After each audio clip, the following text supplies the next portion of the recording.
ধর্মভিত্তিক রাজনীতির মাঠে নতুন করে নড়াচড়া। জামায়াতের কাছে 200 আসন চাইছে ইসলামী আন্দোলন বাংলাদেশ।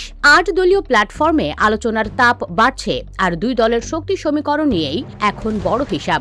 ইসলামী আন্দোলনের কেন্দ্রীয় নেতারা পরিষ্কার বলছেন তারা সমান প্রতিদ্বন্দ্বিতা চান। তাদের ভাষায়, জামায়াত যত আসনে নামবে আমরাও সেই সংখ্যার কাছাকাছি থাকতে চাই।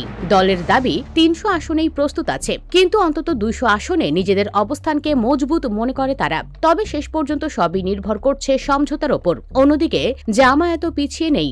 দলটির ভেতরের একাধিক সূত্র বলছে তাদের লক্ষ্য 200-র বেশি আসনে প্রতিদ্বন্দ্বিতা করা। সারা দেশে সংগঠনের শক্তিশালী নেটওয়ার্ক উল্লেখ করে তারা বলছে অন্তর্ভুক্তিমূলক প্যানেল গঠনের মাধ্যমে জোটের ভিত আরও শক্ত করতে চায় জামায়াত। গত অক্টোবরে খুলনার এক সমাবেশেও দলটির সেক্রেটারি জেনারেল স্পষ্ট বলেছিলেন সমঝোতার প্রয়োজনে কিছু আসন ছাড় দেওয়া যেতে পারে, তবে প্রার্থী সংখ্যা 200-এর নিচে নামবে না। জোটের ভেতরে আলোচনায় এখন আসন সংখ্যার সম্ভাব্য হিসাব দাঁড়াচ্ছে 233 থেকে 240 আসনে। শেষ পর্যন্ত সেটা 200-তেই নেমে আসতে পারে বলে মনে করছেন জোটের কয়েকজন আলোচক।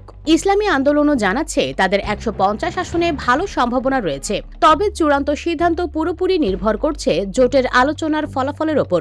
2 দলই একই সুরে বলছে যেখানে যাকে প্রার্থী দেওয়া হবে 8 দলের সবাই মিলে তার পক্ষে কাজ করবে। নির্বাচন ব্যয় ও ভাগাভাগির প্রস্তাব এসেছে জামায়াতের পক্ষ থেকে, অর্থাৎ জোট এবার মাঠে নামছে সম্পূর্ণ নির্বাচনী সমন্বয়ে। কিন্তু আসন ভাগাভাগির হিসাবই এখন বড় সংকট।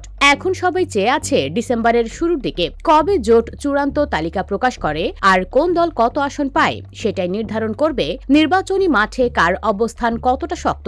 নিয়মিত রাজনৈতিক আপডেট পেতে এখন এই চ্যানেলটি সাবস্ক্রাইব করুন এবং বেল আইকন অন করে রাখুন।